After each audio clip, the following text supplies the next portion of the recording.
मां के नाम अभियान अंतर्गत डीसाना गुगल खाते 11,000 वृक्षोનું વાવેતર ધારાસભ્ય શ્રી પ્રવીણભાઈ માળીના જન્મદિવસને ગ્રીન ડે તરીકે ઉજવાયો।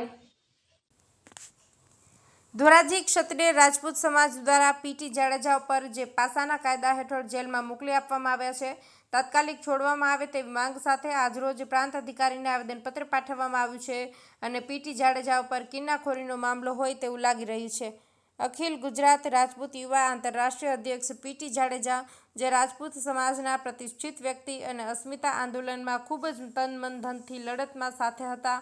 સાથોસાથ હજારો જરૂરિયાતમંદ દીકરીઓના સમૂહ લગ્ન કરાવી હર હંમેશ રાજપૂત સમાજ અને 18 વર્ણના લોકોને હર હંમેશ આર્થિક સહાય કરનાર એવા પીટી જાડેજાને સામાન્ય કેસમાં પાસા કલમ લગાવીને ધરપકડ કરવામાં આવી છે, જે સમગ્ર ક્ષત્રિય સમાજ માટે આંચકો અનુભવાય તેવી સમાન દુઃખ ઘટના છે।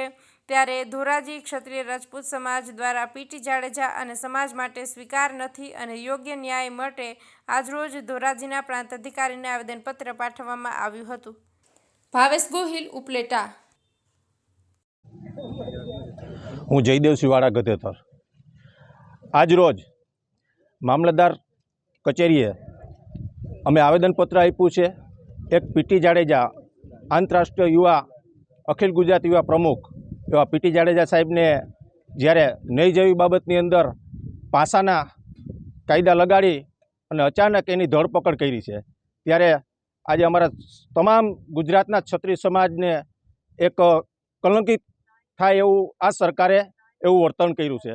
જ્યારે અમારા ઘણા બધા સમાજના ઘણા આગેવાનો એને પણ આવી રીતે ફસાવવામાં આવ્યા છે, ત્યારે હવે અમારો અંત આવી ગયો છે કે ક્ષત્રિય સમાજ માટે કેમ આવો અન્યાય થાય છે।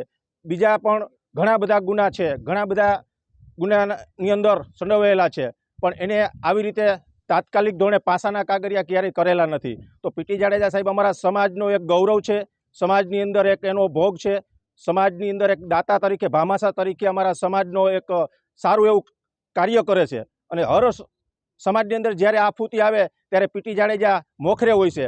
એટલે એમનું આજે અમને એવું લાગે છે કે કાંઈક સરકારને એવું લાગે છે કે આ સમાજનો આગેવાન છે તો આને પાછો પાડવો અને આને ઇજ્જત ઉપર હાથ નાખો, તો એ પીટી જાડેજાની ઇજ્જત ઉપર હાથ નથી નાખ્યો, સમસ્ત ગુજરાતના રાજપૂત સમાજ માટે આ એક એની આબરૂ ઉપર હાથ નાખેલો છે। એટલે અમને આજે એવો અમારા આખા ઉપલેટા રાજપૂત સમાજ તમામ પાંખું એટલે તમામ જ્ઞાતિ પણ અમારી સાથે છે, એવી રીતે અમે આજે આવેદનપત્ર આપી અને પીટી જાડેજાને ન્યાય મળે, તાત્કાલિક ધોરણે ન્યાય મળે એવું અમે આજે આવેદનપત્ર આપ્યું છે અને સમસ્ત ક્ષત્રિય સમાજ આ રોષે છે। આથી વિશેષ કદાચ ન્યાય નહીં આપે તો અમે રોડ પર ઉતરી અને ગાંધી ચીમકી દ્વારા અમે આંદોલન પર કરશું એવી પણ અમારી તાકાત છે અને કરીશું।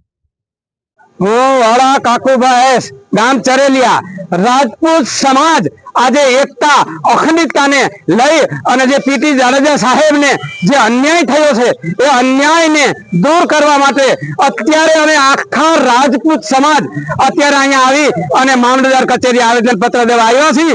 અમે તો રાજપૂત સમાજે તો બલિદાનો આપ્યા છે, એનો ઇતિહાસ કંઈક ગવા છે અને અમે અત્યારે જે પીટી જાડેજા સાહેબને ખોટી રીતે ફસાવી અને રાત્રે જે એને લઈ ગયા એ પીટી જાડેજા સાહેબને નથી લઈ ગયા, પણ રાજપૂત સમાજને કલંકરૂપ આ કિસ્સો તમે બનાવી દીધો છે। માટે સરકારશ્રીને હું આવેદન કરું છું, આ સરકારને એક વિનંતી કરું છું કે જલ્દી સે જલ્દી પીટી જાડેજા સાહેબને નિવૃત્ત કરવામાં આવે એવી અમારી સર્વ રાજપૂત સમાજની માંગણી અને લાગણી છે। કારણ કે आत्मसम्मान की गौरव गाथा, आत्मसम्मान की गौरव गाथा जिसने राजपूत समाज के दिल पर लिखी है वो पीटी जाडेजा साहब है, वो पीटी जाडेजा साहब है। जय माता दी।